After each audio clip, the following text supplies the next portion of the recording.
जैसे group D जिसमें मैं भी हूँ, लेखपाल देने का मौका मिलेगा। और कुछ बच्चों का एनटीपीसी का रिजल्ट भी आने वाला है, कुछ भाइयों का। तो मैं सोचता हूँ कि एक विज्ञान के एक सीरीज के माध्यम से मैं जहाँ तक पहुँचा सकूँ अपने इस, कुछ मैं नोट्स बनाया हूँ, कई ऐप से पढ़ा हूँ, कई एप्लीकेशनों पे पढ़ा हूँ, खान सर से पढ़ा हूँ और कई बड़े बड़े टीचरों से पढ़ा हूँ। तो उनके नोट्स मेरे पास हैं जो कि मैं चाहता हूँ कि कुछ बच्चों को और शेयर कर दूँ। तो जिसमें आज मैं सोच रहा हूँ कि पहले विज्ञान को क्रम से ख़त्म कर लूँ। पहले सोच रहा हूँ जीव विज्ञान पढ़ाऊँ, और जीव विज्ञान में आज मेरा पहला क्लास है। और जो भी इसमें त्रुटियाँ होगी, कोई शब्द नहीं दिखाई दे रहा होगा, चाहे कुछ लिखने में इधर उधर हो गया होगा, तो उसे मुझे कमेंट करके ज़रूर बताइएगा। अगले दिन से मैं उसको ज़रूर सुधार करूँगा। तो आइए दोस्तों, आज का ये पहला वीडियो जीव विज्ञान के ऊपर। जीव विज्ञान में हमने लिखा है कि विज्ञान की वह शाखा जिसमें हम सजीवों का अध्ययन करते हैं उसे जीव विज्ञान कहते हैं। यानी विज्ञान की वह शाखा जिसमें हम जीवों का अध्ययन करते हैं उसे हम जीव विज्ञान कहते हैं। अब जीव विज्ञान कितने भागों में बटा है? तो जीव विज्ञान की वैसे तो कई शाखाएं हैं, मगर मुख्य रूप से दो शाखाओं के बारे में हम आज चर्चा करेंगे, जिसमें जंतु विज्ञान और दूसरा है वनस्पति विज्ञान, जिसे अंग्रेजी में इसका क्रम है। जंतु विज्ञान को जूलॉजी कहते हैं और वनस्पति विज्ञान को बॉटनी कहते हैं। अब बॉटनी देखिए, बॉटनी इधर है और जंतु विज्ञान इधर। तो सबसे पहले मैं जंतु विज्ञान से शुरू करता हूँ। तो दोस्तों, जंतु विज्ञान के जनक हैं अरस्तु। और अरस्तु के बारे में एक कथा बहुत चर्चित है, जो मैं भी चाहता हूँ कि आपका थोड़ा सा समय लेकर उसको भी समझा ही दूँ।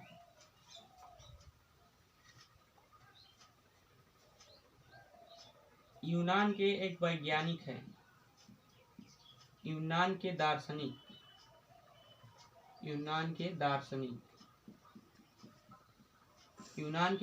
थे प्लूटो।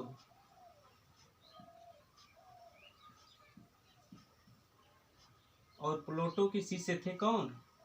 अरस्तु।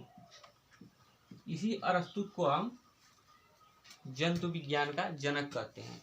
और अरस्तु के बारे में हम अगर समाजशास्त्र पढ़ेंगे तो वहाँ भी उसका जिक्र आएगा, क्योंकि जो अरस्तु सिकंदर जो है, जो कि पूरा विश्व विजय करना चाहता था, उसके क्या हैं? गुरु हैं सिकंदर। तो इसलिए इनका जिक्र हम वहाँ भी करते हैं, सामाजिक विज्ञान में भी। मगर मेरा टॉपिक है जीव विज्ञान, तो इनके बारे में हम जीव विज्ञान में जानेंगे। जैसे इन्होंने एक पुस्तक लिखी है हिस्टोरियो एनिमल्स, जिसमें 500 जीवों का इन्होंने जिक्र किया है, यानी 500 जंतुओं का इन्होंने उस विज्ञान में जिक्र किया है। ये तो हो गया अरस्तु के बारे में। थोड़ा सा जान लेते हैं वनस्पति विज्ञान के बारे में। वनस्पति विज्ञान जिसमें क्या है? पेड़ पौधों के बारे में अध्ययन किया गया है। इसके जनक है थियोफ्रेस्टस जी। उन्होंने भी एक पुस्तक लिखा है हिस्ट्रियो प्लांटम।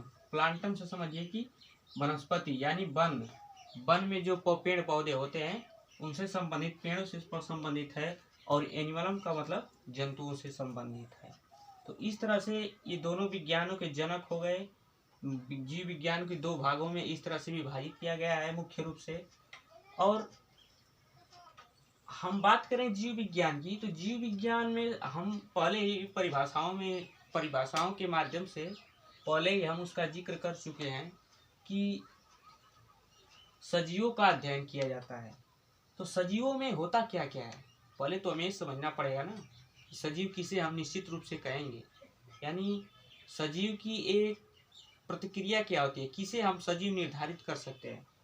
जिसमें नीचे हम कुछ टॉपिक दिए हैं, जैसे वृद्धि, प्रजनन, श्वसन, चेतना, पोषण, गति। ये कुछ महत्वपूर्ण बिंदु हैं सजीव होने के, ठीक ना। इसमें हम इनको क्रम से थोड़ा सा समझेंगे।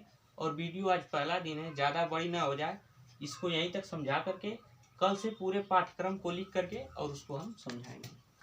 तो आइए सजीवों के बारे में थोड़ा जानते हैं। वृद्धि।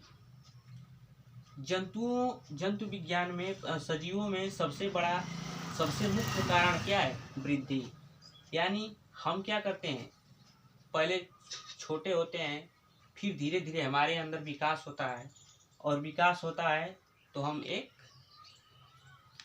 मानव के रूप में अपने को, मानव के रूप में या जंतु के रूप में, सजीव के रूप में अपने आप को प्रदर्शित करते हैं। दूसरी बात क्या कि प्रजनन।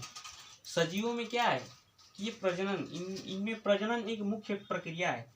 प्रजनन का मतलब है कि यानी जो जंतु जिस प्रकार का है, यानी पशु है तो पशु के समान, मनुष्य है तो मनुष्य के समान, छोटा कोई जानवर है तो छोटा जानवर के समान अपने संतान पैदा करते हैं। यानी इसको इस तरह से समझे कि अगर मनुष्य है तो उसके अंदर एक दूसरा मनुष्य पैदा करने की उसके अंदर क्षमता होती है। यानी, और हाँ, ये तो हो गया प्रजनन की बात। अब बात आती है श्वसन की।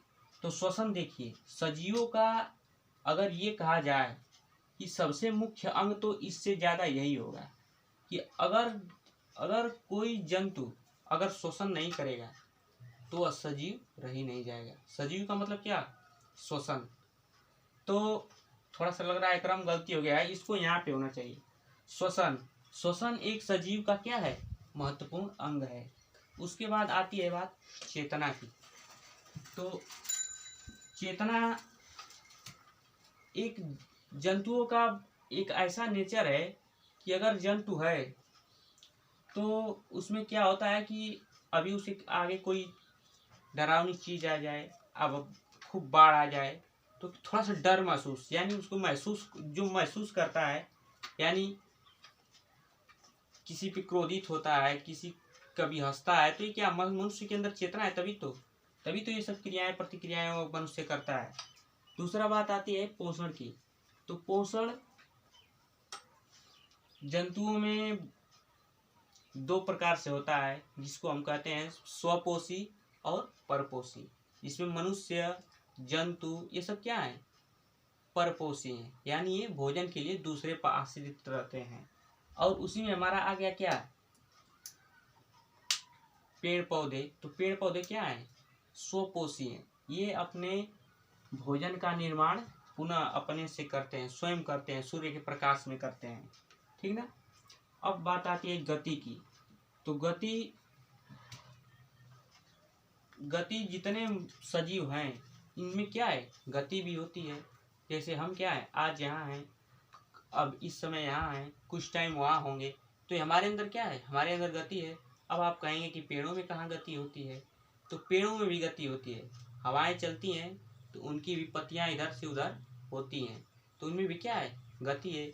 गति होता है तभी तो एक पेड़ इतना छोटा है तो वो खूब बड़ा हो जाता है। तो उसको हम जोड़कर वृद्धि से देखेंगे, यानी पेड़ों में भी क्या होता है? गति होता है। मनुष्यों में भी क्या होता है? थोड़ा गति होता है।